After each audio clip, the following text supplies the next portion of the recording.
Le retour horizontal au pays natal. Liboka est un territoire faisant aujourd'hui partie du district d'Oyo après avoir, il y a peu, coupé le cordon ombilical avec Owando, hier Fort Rousset situé à 130 km au sud. Couvert par une partie de la forêt équatoriale et arrosé principalement par la Ndeko, il est passé village-centre vu le nombre d'âmes qui l'habitaient, 500 environ, dirigé par le célébrissime et Temabeka Antoine, né à Kouye. C'est donc dans cet espace, notamment dans l'un de ces territoires, que vint au monde, en deuxième position des enfants de sa mère, Ekonza Marie, Monsieur Bouya Pierre, vers 1935, dans une case sans fenêtre, envahie par une fumée de bois de chauffe. Cette fumée de bois de chauffe, mêlée à la vapeur de salive, avait pour objet de désinfecter les lieux et faciliter la cicatrisation du nombril. Avec le poids et la taille non maîtrisés à la naissance, le lait maternel a été l'unique aliment qui a aidé le jeune Bouya Pierre à se construire. Son genre masculin lui a permis d'échapper à la règle de son père qui prédestinait l'avenir de ses filles à l'aventure conjugale.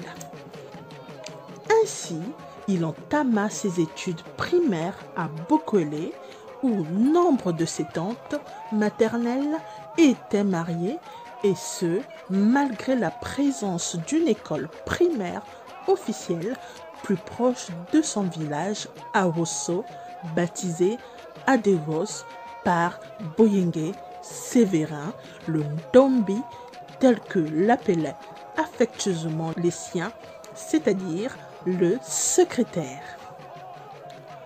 Adéos est cette bourgade où habitait Bouya Koulé avec ses 13 femmes mariées et où, hérité de ses parents décédés conformément à la tradition dans la contrée. Après le cours élémentaire première année, il poursuivit ses études à Tsambito, à Sainte-Radegonde, district de Tikapika aujourd'hui. Les raisons d'âge n'ont pas permis de poursuivre davantage ses études. La quête du mieux-être aidant, le jeune Bouya Pierre, après avoir contracté un premier mariage avec Okili Françoise, union de laquelle il n'est malheureusement né aucun enfant, a poursuivi sans relâche le combat de laisser au monde une progéniture. Toujours dans le souci de se soustraire de la précarité, il se fera employer comme ouvrier agricole dans une cacaoyère à Lukulila, au Congo belge. Pour des raisons politiques, il dut perdre son emploi en même temps que son oncle Lekindi Jérôme. Homme d'une bravoure insoupçonnée, il a survécu à une noyade à Bolobo, réussissant à sauver aussi sa femme Françoise. Du retour du Congo belge, pour maintenir ses équilibres acquis grâce à la vie moderne, il s'employa dans le commerce des poissons fumés et frais à Bundi et à Owando avec ses frères Boyenge Sévérin et Dzoma Marie Magloire, qui devint infirmier par la suite et où il finit par s'installer. Ce commerce de poissons l'amenait aussi sur Makwa, où un jour Dans une des forêts, il rencontra un lion qu'il ne quitta pas du regard. Ne pas tourner le dos à l'animal est, semble-t-il, le secret pour décourager son assaut. Il vécut cette circonstance pendant qu'il se rendait à Makwa récupérer le corps de son grand frère Boyenge Sévérin, décédé dans des conditions quasi mystérieuses. Il contracta un nouveau mariage duquel naîtront 9 enfants de 2 lits différents. En 2007, il dut venir en catastrophe à Brazzaville pour des raisons de santé. Ces 2 femmes l'y accompagnaient alternativement, question d'assurer la sécurité des enfants restés à Owando. À cette occasion, il acquit une parcelle non bâtie dans les quartiers nord de Brazzaville. Il en profita également pour initier l'un de ses fils, le nommé Bouya Destin, qu'il avait rejoint auparavant pour des raisons scolaires à la phytothérapie. Après un séjour caractérisé par des joies et des détresses, il décida de repartir incognito à Owando en décembre 2019. Le dernier séjour d'Owando fut autant un séjour de supplice que de mesure du degré de solidarité familiale, valeur héritée de nos ancêtres, d'amour et de fraternité.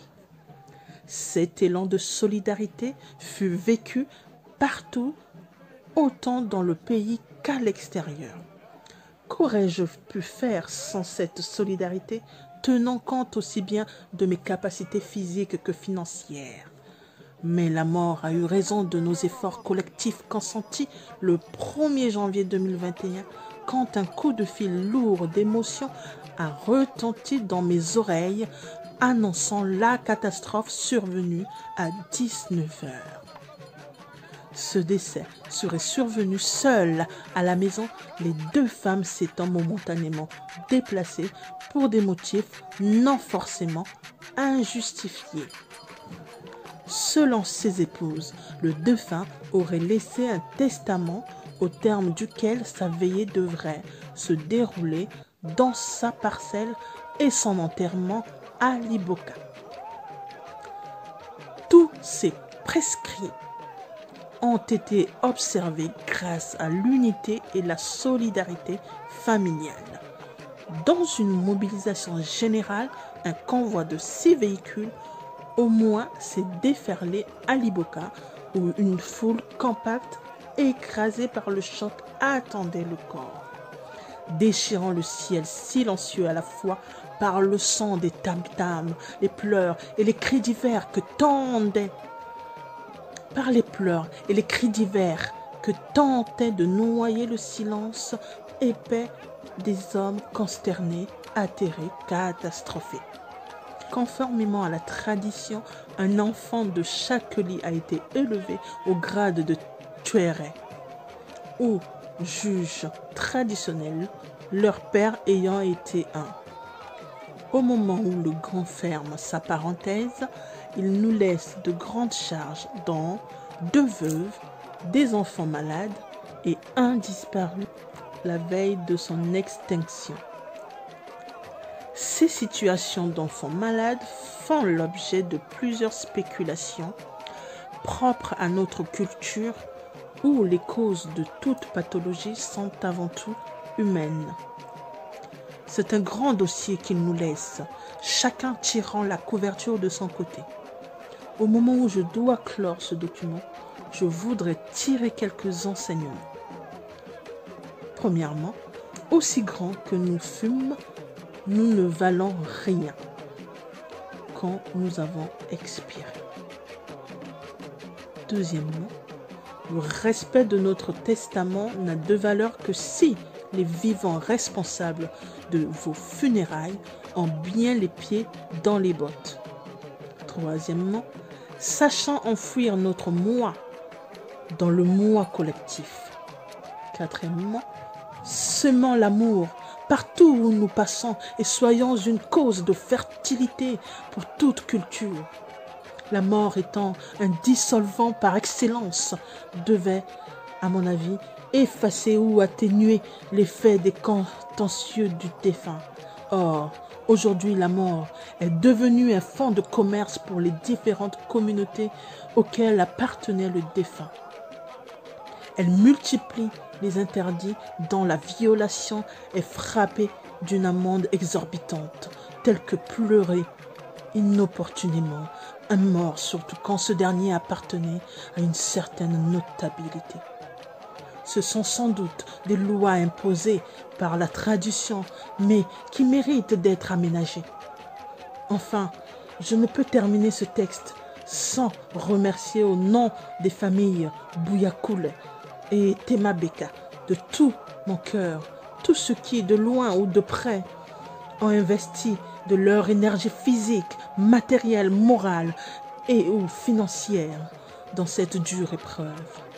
C'est sans aucun doute leurs contributions multiformes qui m'ont permis de surmonter, tant soit peu, cet événement et affronter toutes les charges y relatives. Dieu le Tout-Puissant, Dieu le Tout-Puissant le leur rendra au centuple.